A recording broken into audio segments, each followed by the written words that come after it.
Welcome back to the Jewish Roots Life Group. And in this lesson, we're going to look at why Jewish roots is so important. Because when we look at the Old Testament, we can see New Testament applications. Or in other words, we're taking from the Old Testament, learning from it, and seeing how it is revealed and applied in the New Testament. There's an old saying that the New Testament is in the Old Testament concealed, and the Old Testament is in the New Testament revealed. And that's kind of where we're going, and this is kind of a prelude, a taste, if you will, of why Jewish roots is important to New Testament Christianity. So let's go back to the Old Testament and take a look at an example.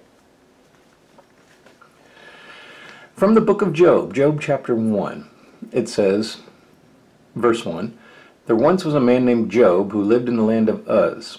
He was blameless, a man of complete integrity. He feared God and stayed away from evil. He had 7 sons, 3 daughters. He owned 7,000 sheep, 3,000 camels, 500 teams of oxen, 500 female donkeys. He also had many servants. He was, in fact, the richest person in that entire area." Now let's just go over a couple of points from that.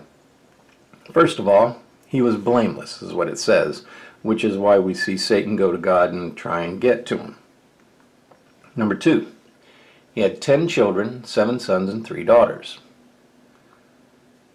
He had over 12,000 animals.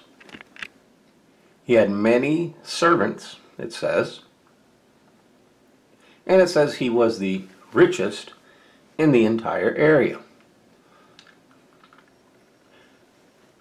Alright, this is alleged. Notice how I say alleged. It's not real exact, because if you go and try and find out where the land of Uz was located back then, you get different commentaries in different places from different sources.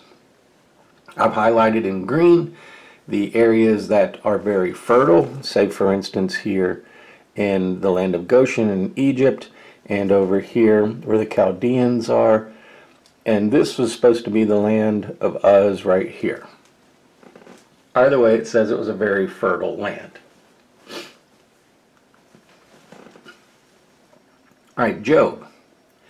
Here is the name of Job in Hebrew, and is composed of 4 Hebrew letters: Aleph, Yud, Vav, and Bet. When you put those together for the meaning of each letter, it says God the Father, which is Aleph, is going to accomplish a mighty deed ordained in heaven, Yud, in order to secure for man or connect, Vav, a heavenly home that is fashioned by the Son of God, Bet. That's what the name of Job means.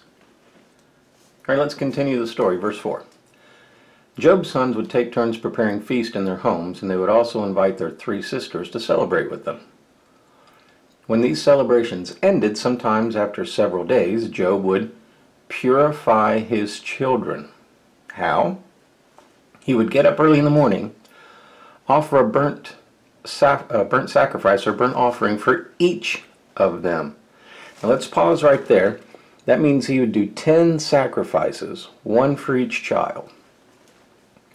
For Job himself said, "Perhaps my children have sinned and have cursed God in their hearts."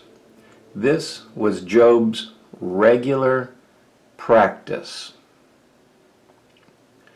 Regular practice would sacrifice for his kids when he got up early in the morning. Alright, this is why Satan attacks. Verse 9. Satan replied to the Lord, "Yes, but Job is a good reason to fear you, God.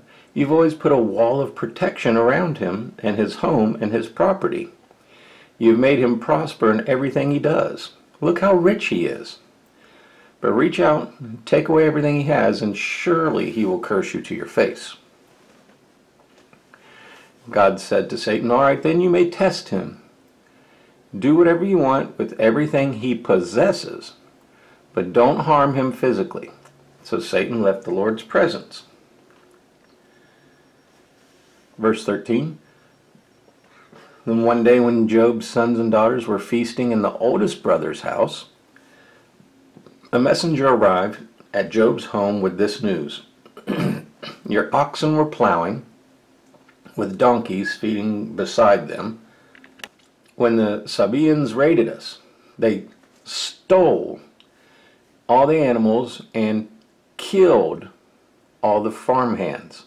I'm the only one who escaped to tell you. While he was still speaking, another messenger arrived with the news. The fire of God has fallen from heaven and burned your sheep and all the shepherds. I'm the only one that escaped to tell you. While he was still speaking, a third messenger arrived with the news. 3 bands of Chaldean raiders have stolen your camels and killed your servants. I'm the only one who has escaped to tell you. While he was speaking, another messenger arrived with the news. Your sons and daughters were feasting in the older brother's house. Suddenly a powerful wind swept in from the wilderness and hit the house on all sides. The house collapsed. All your children are dead. I'm the only one who escaped to tell you. That is very, very, very horrible. All the time while one was speaking, something else came up. While he was speaking, something else came up. Everything. Satan really did a number. Chapter 2. Satan replied to God, oh, and all that, everything was taken away. Job still remained faithful to God and didn't curse God. So Satan went back to him and said, skin for skin. A man will give up everything he has to save his own life. But reach out and take away his health, and he will surely curse you to your face. All right, do with him as you please, the Lord said to Satan, but spare his life. So Satan left the Lord's presence. He struck Job with terrible boils from head to foot, so that Job had to scrape his skin with a piece of broken pottery as he sat among the ashes. His wife said to him, are you still trying to maintain integrity? Curse God and die. Job said, you talk like a foolish woman. Should we accept only good things from the hand of God and never bad? So in all this, Job said nothing wrong. Okay, so I pointed all this out to show you the New Testament application. Here it is. John 10:10. The thief's purpose is to steal, kill, and destroy. My purpose is to give them a rich and satisfying life. Jesus speaking. So Satan's purpose is to steal, kill, and destroy. But the Messiah's purpose is to give life, satisfying life. So, a lot of us have heard this verse a lot, but we never really applied it to the life of Job. We have an Old Testament perfect example of all 3 of these. You say, how? Remember Job's name? God the Father is going to accomplish a mighty deed ordained in heaven in order to secure for man, or connect, a heavenly home that is fashioned by the Son of God. So it all points to the Messiah. Because Satan, for Job, stole all his oxen, remember? Killed all his servants, killed his family. Everything was either killed or stolen, and then even tried to destroy his own life by giving him some sort of sickness or boils or whatever they call it.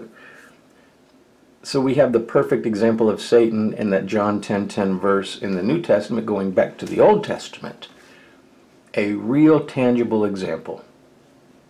So that's why Jewish roots are so important, is so we get a really good example of what the New Testament is saying by going back to the Old Testament and looking at it. And in John 6:38 says, "For I have come down from heaven not to do my will, but to do the will of him who sent me." And that's all revealed in the name of Job. Just the name of Job itself as an example for us to keep our integrity and to show that the Messiah is going to come and give us a heavenly home if we just hold on to him and keep our integrity. What an example. What a great example. Does that, knowing that John 10:10 verse and going and looking at the story of Job just makes that come alive and have more deeper and richer meaning and application for us. So like I said, the New Testament is in the Old Testament concealed, and the Old Testament is in the New Testament revealed.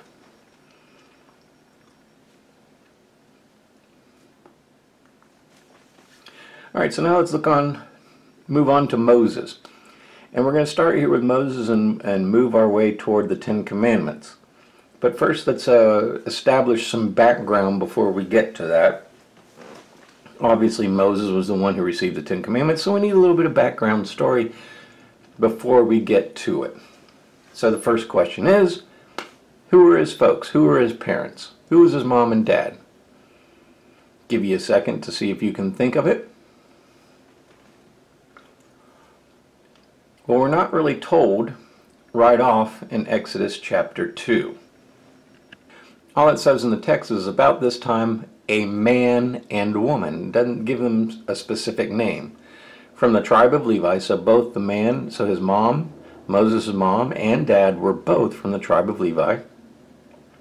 She became pregnant and gave birth to a son. She saw that he was a special baby and kept him hidden for 3 months.